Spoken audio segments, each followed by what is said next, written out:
Mutu berkisah.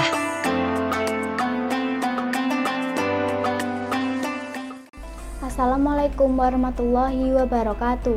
Perkenalkan, nama saya Cisha Aurelia Azahra. Di sini saya akan bercerita tentang masa kecil Al-Khawarizmi.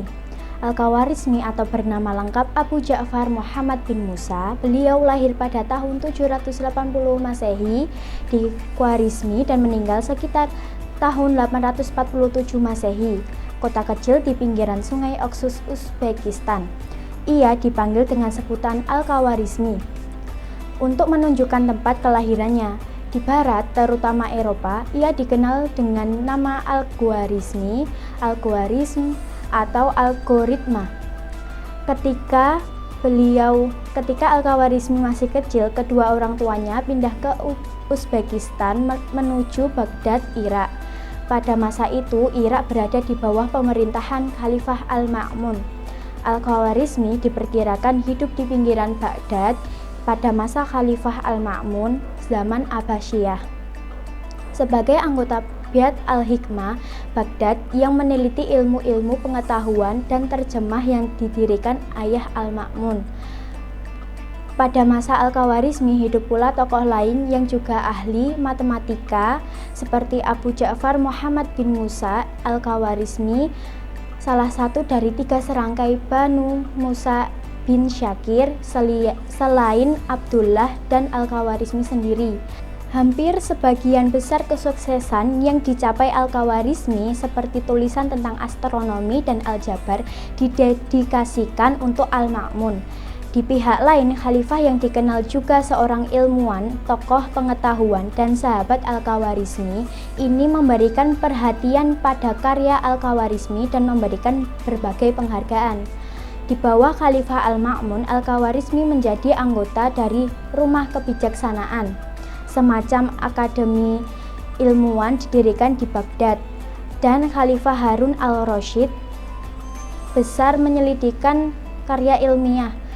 Untuk itu, di bawah pemerintahan dan fasilitas Al-Ma'mun, Al-Khawarizmi berhasil menyusun karya yang terdiri dari risalah astronomi dan aljabar yang didedikasikan untuk penguasa itu.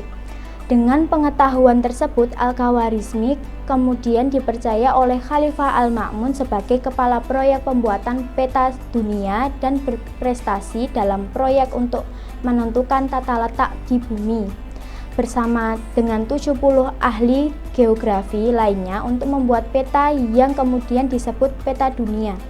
Hasil kerjanya disalin dan ditransfer ke Eropa dan bahasa Latin sehingga menimbulkan banyak dampak yang hebat. Bagi kemajuan matematika dasar di Eropa, ia juga menulis tentang astrolab dan sundial. Al-Khawarizmi kemungkinan besar adalah satu-satunya ahli astronomi yang diikut sertakan dalam proyek pemimpin Al-Ma'mun untuk mengukur panjang 1 derajat lingkar bumi sepanjang garis busur. Sejak dia mengetahui bahwa bumi berbentuk seperti bola, suatu nilai akurat untuk mengetahui lingkar bumi telah dicapai, yaitu panjang 1 derajat dikalikan dengan 360. Al-Khawarizmi diungkap mencoba untuk membuat ramalan tentang masa hidup Nabi Muhammad SAW melalui astronomi. Dia hitung secara cermat waktu Nabi Muhammad dilahirkan. Ia termasuk salah satu seorang perbintangan yang bekerja sama membuat sebuah peta dunia untuk memenuhi permintaan dari Al-Ma'mun. Lalu terkenal dalam pembuatan peta Ptolemy. Karya besar beliau adalah matematika, astronomi, astrologi, geografi, kartografi sebagai fondasi keilmuan dan aljabar, trigonometri, dan pada bidang lain yang beliau tekuni. Kepribadian Al-Khawarizmi telah diakui oleh orang Islam maupun dunia barat. Dibuktikan dengan perkataan G. Sarton bahwa pencapaian-pencapaian yang tertinggi telah diperoleh oleh orang-orang Timur. Dalam hal ini Al-Khawarizmi. Tokoh lain Weidmann berkata Al-Khawarizmi mempunyai kepribadian yang teguh dan seorang yang mengabdikan hidupnya untuk dunia sains. Terima kasih, sekian dari saya. Wassalamualaikum warahmatullahi wabarakatuh.